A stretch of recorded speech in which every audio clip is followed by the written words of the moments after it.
Hello children.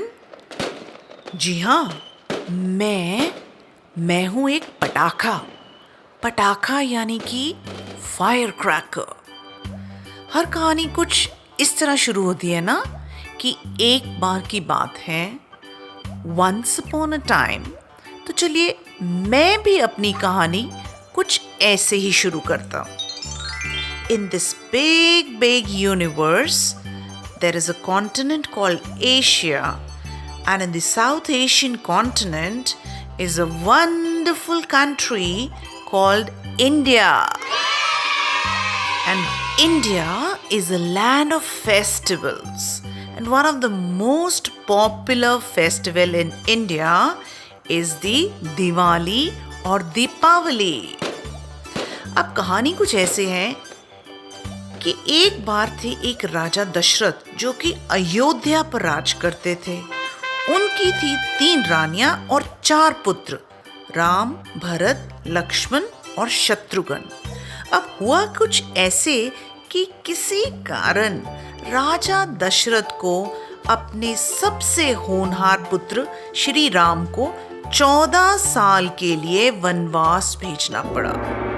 And when he went into exile, his wife Sita and his brother Lakshman went along with him.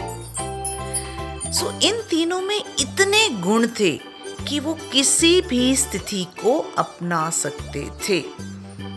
यही कारण था that these 3 people who used to live a life of royalty could live like a common man in the jungle and face so many unfortunate hardships and incidents, like the kidnapping of Sita from the jungle by Ravan and ultimately the war that Sri Ram had to wage against Ravan to get back Sita.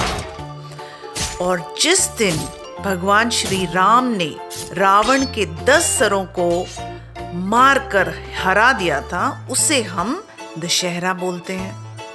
And the day Shri Ram completed his 14 years of exile यानी कि वनवास और वापस अयोध्या लौटे तो उसे हम दिवाली कहते हैं।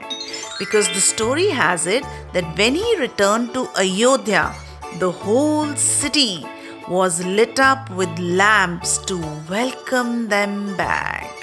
And thus was born the festival Deepavali, meaning rows of lighted lamps, दीपों की कतार। और बच्चों, मजे की बात यह है, क्या आप जानते हैं कि सिख धर्म के लोग दिवाली को बंदी छोड़ दिवस के रूप में भी मनाते हैं। Yes, that is the day when the 6th Guru Hargobind was released from Aurangzeb's prison along with 52 prisoners. कहा जाता है that Aurangzeb had put a condition that I will release as many prisoners as can hold on to your cloak. तो फिर क्या था? गुरुजी ने 52 धागों वाला चोगा पहना और 52 कैदियों को लेकर जेल से रिहा हुए। And the golden temple was lit up beautifully to receive the Guru and his followers.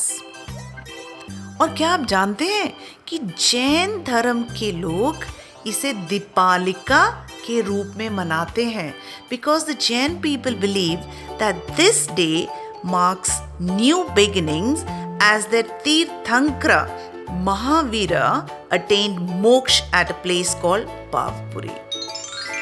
And it's not without reason that we called India a land of diversity and diverse celebrations. A lot of people in Bengal and Assam do Kali Puja a day before Diwali, seeking goddess Kali's blessing to destroy evil and bring light. A lot of people do Lakshmi Puja, worship the goddess of wealth and prosperity and seek her blessings. And in many parts of South India, Diwali is celebrated as Naraka Chaturdashi, when Lord Krishna killed the evil Rakshas Narkasura and got some 16,000 women released from his captivity. तो इन सब कारणों के बीच में मैं पटाखा कहां से आ गया? If you study our Ved and Puran and ancient history, you will really not find me as a part of celebrations during festivals like Diwali. बहुत सारे लोग बोलते हैं कि मेरा जन्म चाइना में हुआ. एक बैम्बू को जब आग में फेंका गया तो एक बहुत गहरी आवाज से एक्सप्लोड हुआ, फटाक. और ये आवाज के साथ साथ धुआं भी निकलता था जो लोगों को बहुत पसंद आने लगा. तो धीरे धीरे पटाखों से यानी कि मुझसे कलरफुल धुआं निकलने लगा और मुझे बनाने के लिए हार्मफुल केमिकल्स यानी कि sulphur, carbon, tar were used. तो जो आनंद प्राचीन काल में इन एंशिएंट टाइम्स लोग ढोल बजा कर लेते थे, वो आनंद अब लोग पटाखों में ढूंढने लगे.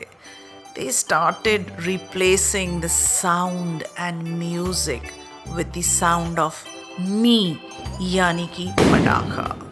And that is how the celebration of this beautiful festival changed over time.